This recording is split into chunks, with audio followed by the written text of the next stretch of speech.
Hello friends, कैसे हैं आप सब। आई होप आप सब अच्छे होंगे। फ्रेंड्स, आज ध्यान की मैं ऐसी विधि बताऊंगी जिसमें आपको दिमाग से संबंधित यानी कि आपके मस्तिष्क से संबंधित कोई भी प्रॉब्लम है, याददाश्त कमज़ोर है या मतलब गले से ऊपर किसी भी तरह की कोई प्रॉब्लम है, आँखों की प्रॉब्लम है, कानों की प्रॉब्लम है ना, किसी भी तरह की गले से ऊपर की प्रॉब्लम से या शरीर की कोई सी भी शरीर को स्वस्थ रखने के लिए किसी भी तरह की दिक्कत है, अगर स्वस्थ रहने में, तो इस ध्यान की विधि से आपकी सारी प्रॉब्लम्स दूर होने लगेंगी और आपको बहुत अच्छा महसूस होने लगेगा। ठीक है। और ये ऐसी ध्यान की विधि है, बहुत ही सरल ध्यान की विधि है जिसमें आपको बहुत आराम मिलेगा। ठीक है। मानसिक रोगी भी इसे करेंगे तो आपको उनको बहुत बेनिफिट होगा। याददाश्त कम जिनकी है उनको भी बहुत बेनिफिट होगा। बहुत सारी चीज़ें, आँखों की, गले की, कानों की, किसी भी तरह की कोई प्रॉब्लम्स हैं अगर, तो इस ध्यान की विधि से उनकी सारी प्रॉब्लम्स दूर होने वाली हैं फ्रेंड्स। ठीक है। तो हम क्या करेंगे, सबसे पहले नासिका के अग्रभाग में, यानी कि जो आपकी नाक है ना, उसके सामने पॉइंट पर आप ध्यान लगाएंगे। 1-2 मिनट का आप ध्यान लगाएंगे। सबसे पहले आप क्या करेंगे, रीढ़ की हड्डी सीधी करके बैठेंगे, आसन लेके बैठेंगे। वज्रासन में बैठे हैं, पद्मासन में बैठे हैं, सुखासन में बैठे हैं या सिद्धासन में बैठे हैं, किसी भी आसन में आप बैठेंगे, आपके घुटने मुड़े होने चाहिए। क्योंकि घुटने मुड़ने का मतलब ये है कि आपकी ऊर्जा आपके अंदर ही रहे, बाहर ना निकले। ठीक है।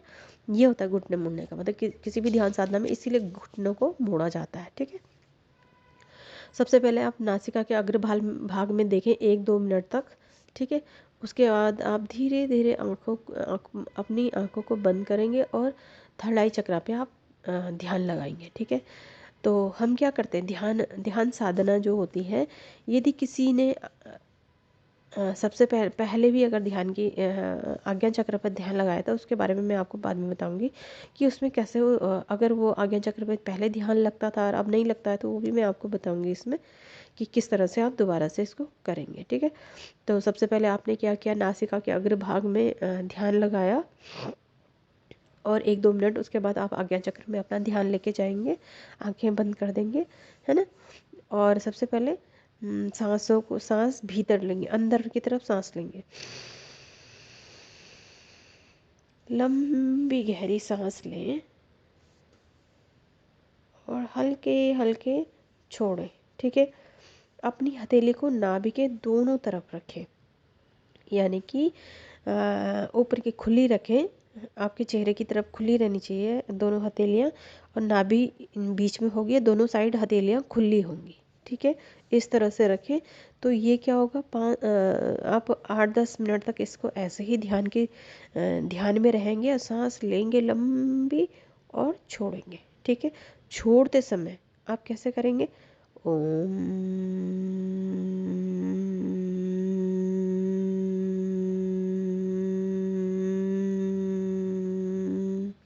इस तरह छोड़ते समय इस तरह की आवाज़ आनी चाहिए, और सांस लेते समय लंबी गहरी सांस बिना आवाज़ के लेंगे। ठीक है।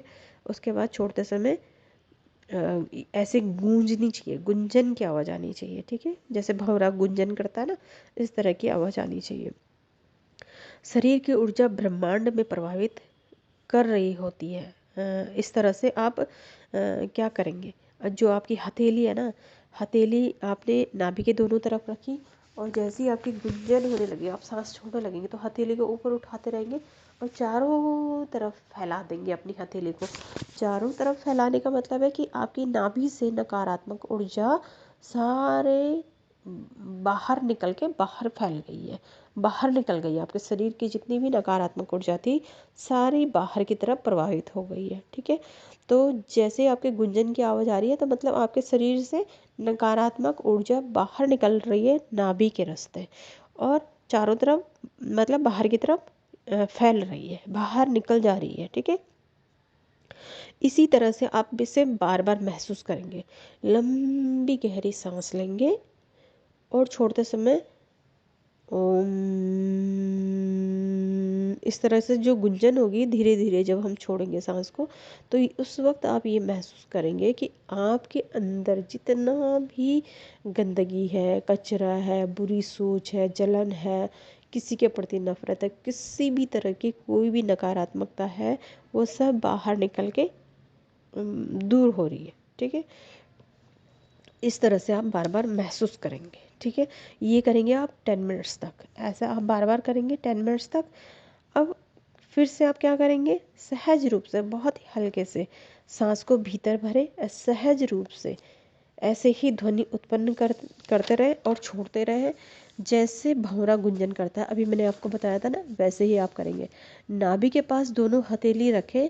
अब आप क्या करेंगे, सांस को बाहर छोड़ते समय सारी निगेटिविटी, ये मैंने अभी बताया आपको, निगेटिविटी बाहर की तरफ छोड़ रहे हैं आप, बाहर की ध्वनि के रूप में नकारात्मकता बाहर निकल रही है। ये हो गया था।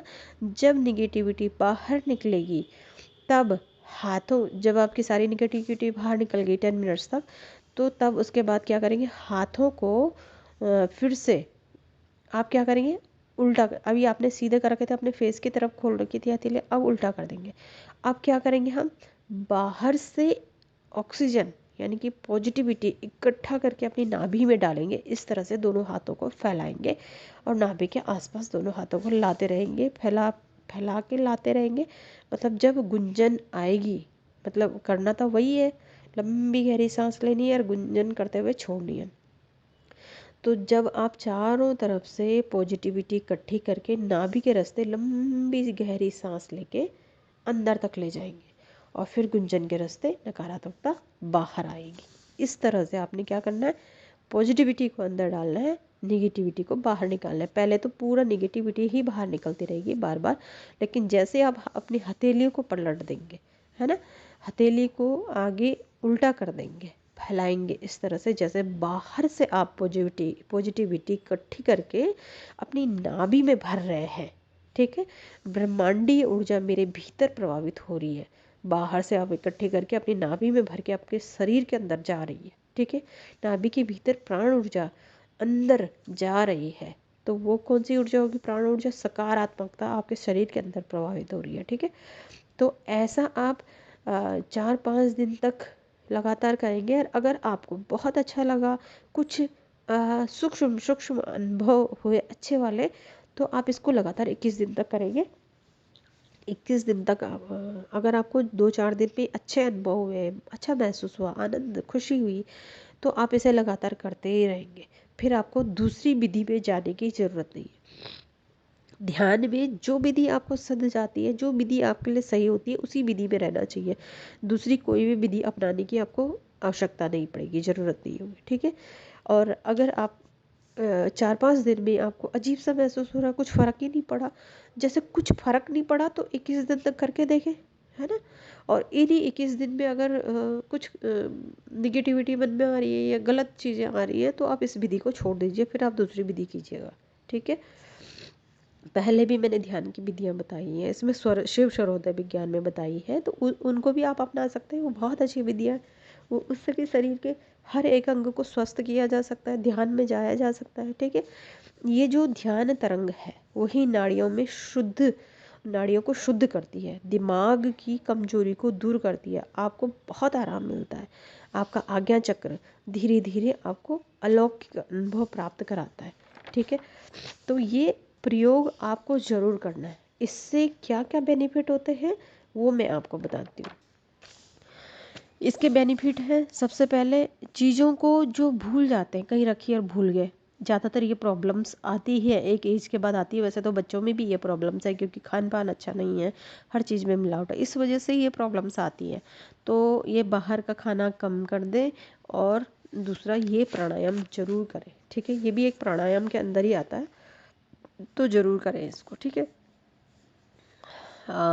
याददाश्त कम होने लगती है। सिर में अगर दर्द है, जैसे बहुत सारों को माइग्रेन की प्रॉब्लम होती है, सिर में दर्द की प्रॉब्लम है, किसी भी तरह के सिर के रोग जो है आपके, वो सब आपके दूर होने लगते हैं। आँखों में दिक्कतें दिखाई कम देने लगता है, मोतियाबिंद वाले, हाँ, अगर मोतियाबिंद की प्रॉब्लम किसी को है तो वो नासिका में एकाग्र वाला ना करें, क्योंकि वो उनके लिए ज़्यादा दिक्कत आ जाएगी। और बाकी अगर आंखें कमज़ोर है तो वो करेंगे तो उनको बेनिफिट ही होगा इससे, ठीक है।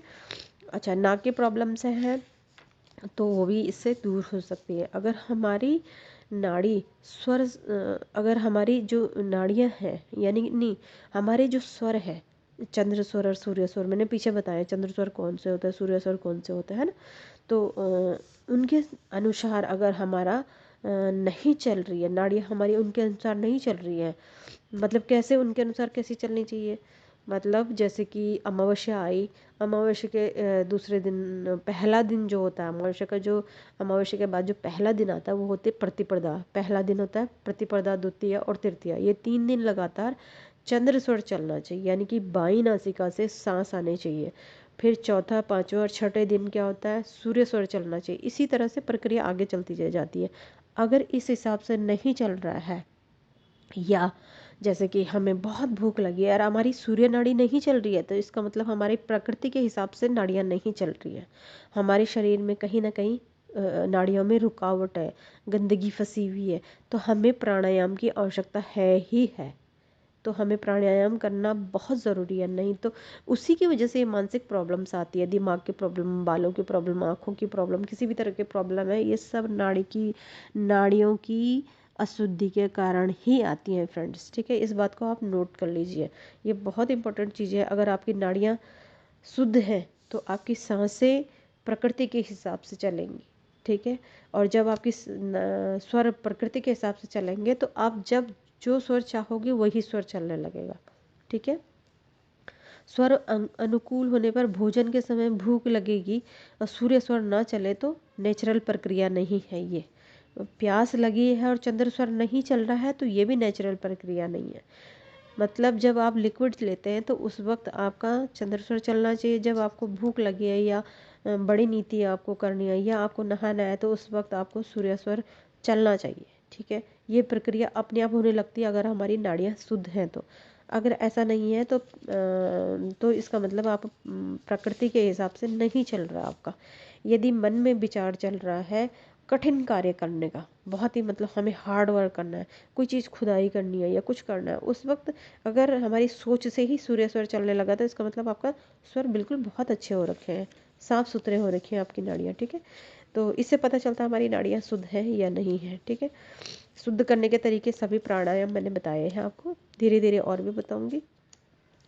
यह क्या क्या शुद्ध करता है, प्राणायाम क्या क्या शुद्ध करता है, हमारी आत्मा को शुद्ध करता है, हमारी नाड़ियों को शुद्ध करता है, हमारे शरीर को स्वच्छ करता है, स्वर की शुद्धि करता है, मन की शुद्धि करता है। बहुत सारे बेनिफिट होते हैं इससे, हर तरह के शरीर से मन से रिलेटेड हर तरह के बेनिफिट हमें मिलता है इसमें। आध्यात्मिकता, आप ऊंचाइयों तक पहुंच जाते हो, काफ़ी आपका ध्यान लगने लगता है। हाँ, किसी भी चीज़ में, किसी भी स्पिरिचुअल लाइन में अगर आपको ध्यान तो आपको लगाना ही होता है स्पिरिचुअलिटी के में आगे बढ़ने के लिए।